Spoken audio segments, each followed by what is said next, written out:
I never imagined that volunteering at an ordinary weekend fundraiser would reshape my entire understanding of family. But that's precisely how it started, with me handing out flyers in the drizzle, wearing an old raincoat, thinking I was doing a simple good deed. Little did I know, I was about to unlock a secret that would force me, at 61, to question everything I'd believed about my past and my only son. Back then my world was small. My name is Grace. I lived in a smallish suburb on the outskirts of Portland, scraping by on a modest pension and side gigs. My husband of 20 years, Jonah, had passed unexpectedly from a heart attack 3 years earlier, leaving me with a fractured heart and a thin savings account.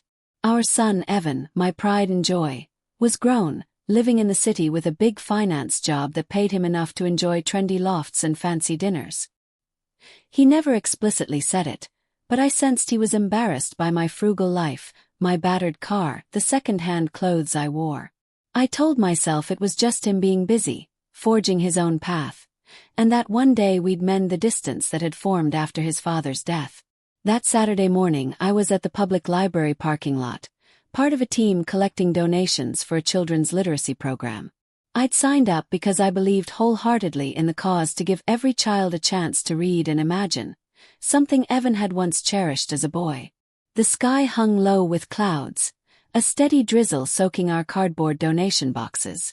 With my sore back and arthritic knee, I should have been home resting, but I stubbornly pressed on. I thought, even if it's small, let me do something that matters. People trickled by, some donating coins, others ignoring us entirely. Toward noon, a sleek silver sedan pulled up. I recognized the license plate. It was Evan's. My heart fluttered with a naive hope. Maybe he'd come to see me or donate to the cause. But as he emerged from the driver's seat, wearing a sharp suit, his face fell into that rigid mask I'd seen so often. He looked at me as though caught off guard. What are you doing out here, Mom?" he asked, an edge in his voice that made me cringe. Before I could answer, I noticed his passenger, a woman I'd never met, stepping out gracefully, glancing around with obvious distaste. She wore expensive heels, the type that never see a puddle. Evan introduced her as Katrina, a colleague from his firm. She nodded politely at me, but her gaze flicked over my rain-soaked hair and borrowed raincoat with something akin to pity. I explained about the children's literacy fundraiser. Evan pursed his lips as if uncertain how to respond. Katrina fished out a crisp bill, placed it in my soggy donation box, offered a tight smile and said, "Best of luck," before quickly stepping back under the sedan's umbrella. Evan lingered a moment. "Mom, you're drenched. And you're not in the best health. Why are you doing this?" I took a shaky breath. "Because it matters, Evan. Just like everything I ever tried to do for you and your father." He looked away, color rising in his cheeks.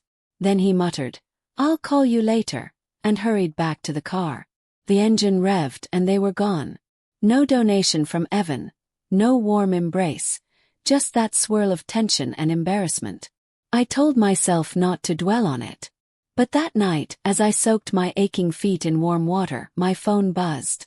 A text from Evan: "We need to talk. Dinner tomorrow, 7 p.m. at Le Montaigne." I frowned at the choice. Le Montaigne was a pricey, sleek restaurant downtown, the kind that intimidates me with complicated menus and inflated prices. But if it was his choice, maybe he meant to treat me. Maybe he'd show me he cared. I typed back a simple, "Yes, I'll be there." My heart soared with cautious excitement. The next evening I wore my best blouse, a thrift shop find, but it fit well, and combed my hair carefully. I arrived 10 minutes early, only to be told by the impeccable hostess that Evan had reserved a table under his name. She guided me to a small corner table. The place glittered with polished silverware and elegant centerpieces. I felt out of place, but also clutched a bit of hope. Maybe tonight would be a turning point. Evan showed up 15 minutes late. Without apology, he sat down, looking tense. "Mom," he began, "about yesterday." A surge of relief, it felt like he'd mentioned the fundraiser. But the conversation took a sharp turn. He said he'd been worried about how I was presenting myself in public. "You're not well off, which is fine, but we can't have you out there looking so," he searched for a word. So needy. My jaw dropped. He ranted that it could harm his reputation in certain social circles if people linked us together, seeing me in battered clothing, collecting donations like a beggar. I stared, speechless, tears pricking my eyes. He concluded, maybe you should consider a more discreet role if you want to do charity. Something behind the scenes. I tried to speak, but a lump clogged my throat. Evan, I managed. I was helping children read. I don't see how that's shameful. He shifted uncomfortably, then exhaled. It's not about the cause. It's about how it looks. My heartbreak mingled with anger. After all the years of raising him on modest means, all the sacrifices, he was ashamed of me for volunteering publicly. My chest ached with betrayal. Sensing my shock, he hurried to soften his tone. Look, I'll pay for your rent so you don't have to stoop to this. Let's call it a monthly allowance. He plucked a piece of bread from the basket with forced casualness. We both benefit if I handle your finances. Then you won't be out scrounging on sidewalks. My hands shook under the table. He was offering hush money, or so it felt. I'm not scrounging, I whispered, voice trembling with fury. I was volunteering. I don't need your bribe. He frowned. Mom, it's not a bribe. It's the right thing to do for my mother. You obviously can't manage on your own anymore. Don't be stubborn. I stood abruptly, the old arthritic pain shooting through my knee. But the emotional pain dwarfed the physical. If you think your mother's so incompetent, go ahead and believe it. I won't take your hush money, I said through tears. I left without touching the menu, ignoring the stares of refined diners. My son didn't chase me. That night I cried in bed, feeling raw. How had we come to this? Where had the boy gone who used to fling himself into my arms, proud that I was his mother? No matter how poor we were, for days I existed in a fog, going through caretaker tasks for a neighbor and ignoring my phone. Evan sent a single text. Mom, let's be rational. My offer stands. I deleted it, burying myself in the daily routine of caring for an elderly neighbor, crocheting scarves to sell online, anything to keep my mind off the heartbreak. Then fate intervened in the most unexpected way. I got a letter from a distant cousin in another state, saying an old aunt had passed away, leaving behind a small estate.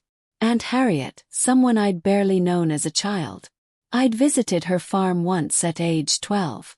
The letter implied I was a beneficiary, but the details were fuzzy. Curious and with little to lose, I took a bus to that small rural town to meet the estate executor. I figured it might be some dusty farmhouse that needed more money to fix than it was worth. But the reality was far stranger. Aunt Harriet's farmland had skyrocketed in value because of a new tech park development.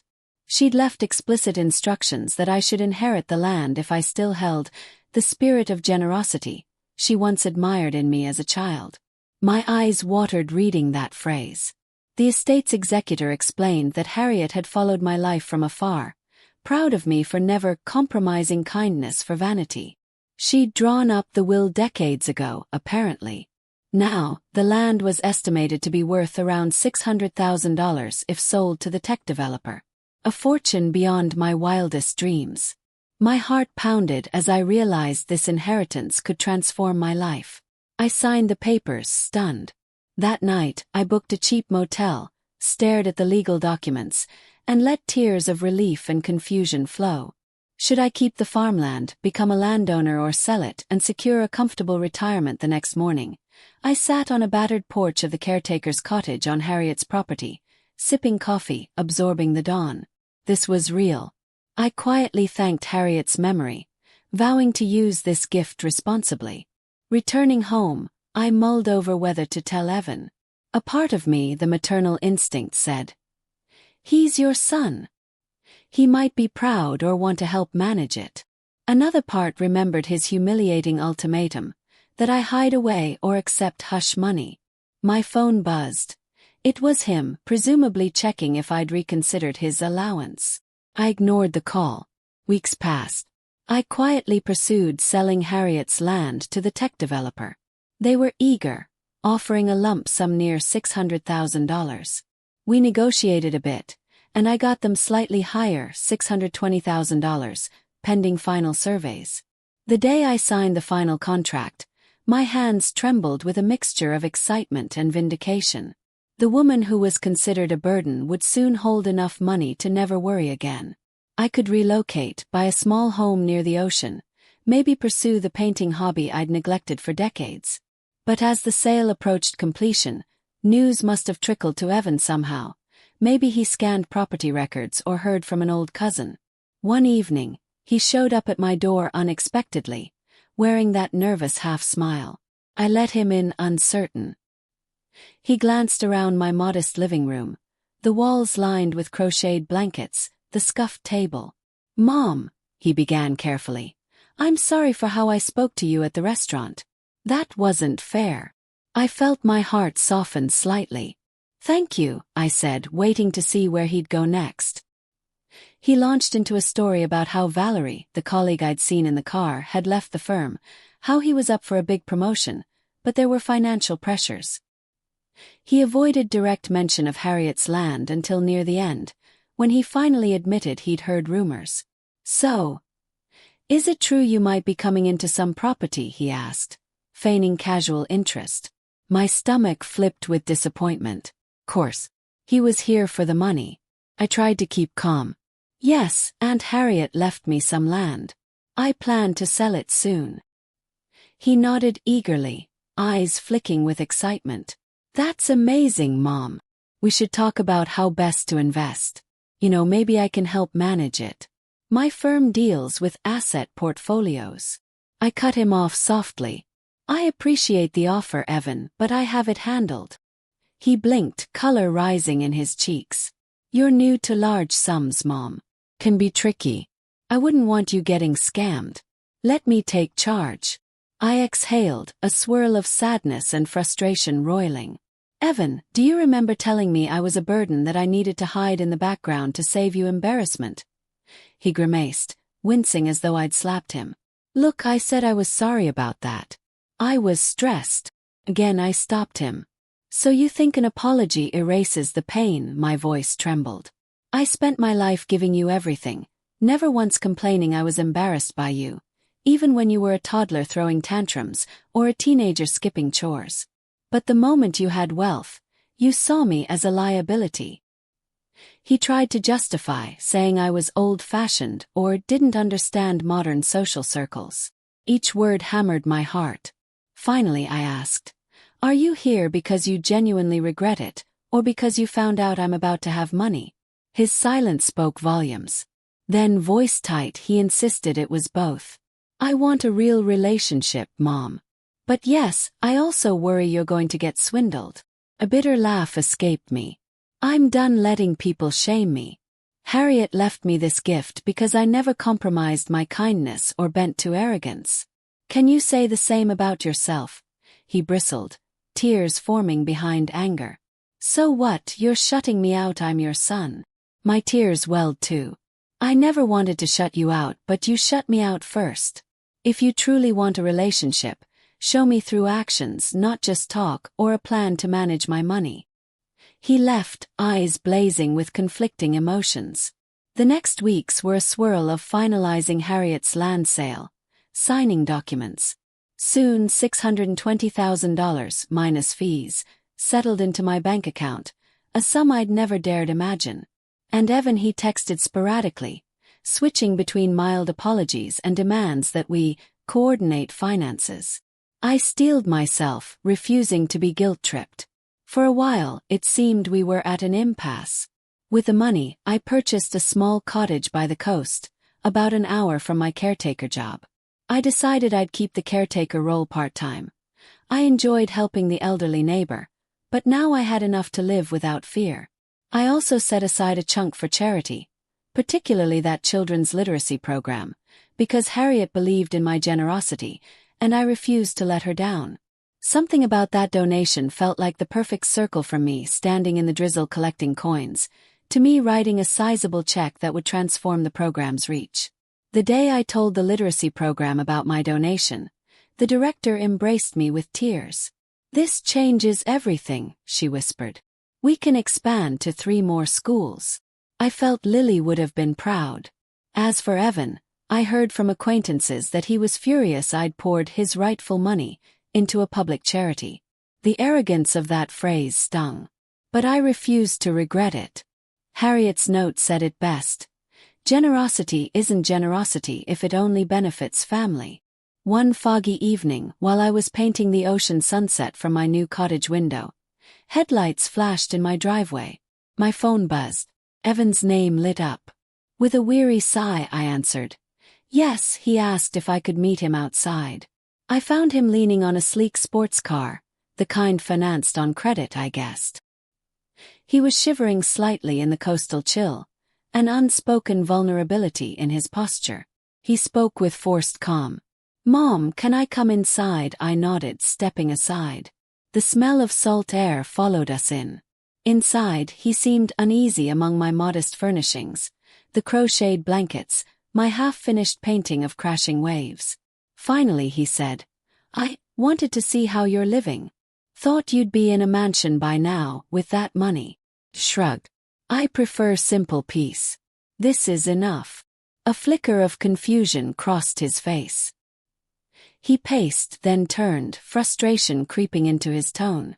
"Why'd you donate so much? You know I could have used it for real estate investments. We could have built generational wealth." My chest tightened. "Evan, it wasn't your money to spend. It was Harriet's gift to me, honoring the person she believed I was. If you'd treated me with basic decency, maybe I'd have included you in some plan. But you made your stance clear." He jammed his hands into his pockets. "We can't change the past, Mom. But you're my mother. We're supposed to share fortunes, not keep them from each other." Bitterness laced his words. Closed my eyes. All I ever wanted was a loving son who valued me, not my wallet. "Do you realize how humiliating it was when you told me to hide from your social circle because I wasn't wealthy, or how you offered hush money so I wouldn't publicly volunteer for charity?" Tears slipped down my cheeks. "You made me feel worthless for years. Now you see me as a financial opportunity, and you have the audacity to ask why I won't share." His face crumpled. I saw genuine conflict, maybe regret. "I was blinded," he whispered. "Surrounded by people who said appearances are everything, that my background could hold me back. I thought, if I distanced myself from your humble life, I'd climb faster. I never meant to break you. I was just," he sighed raggedly. "I was foolish." A heavy silence shrouded us. Then he sank into a chair, burying his face in his hands. "I'm sorry, Mom. I'm so sorry." I swallowed a lump of pain, seeing him like that, recalling him as a little boy with scraped knees running into my arms. Slowly, I approached, placing a trembling hand on his shoulder. "Evan, I don't want to keep punishing you. But trust is broken. You can't expect me to hand over money just because you apologize." He nodded, tears glistening. "I know. I messed up deeply. I'm just asking for a chance to fix it." We talked for hours that night.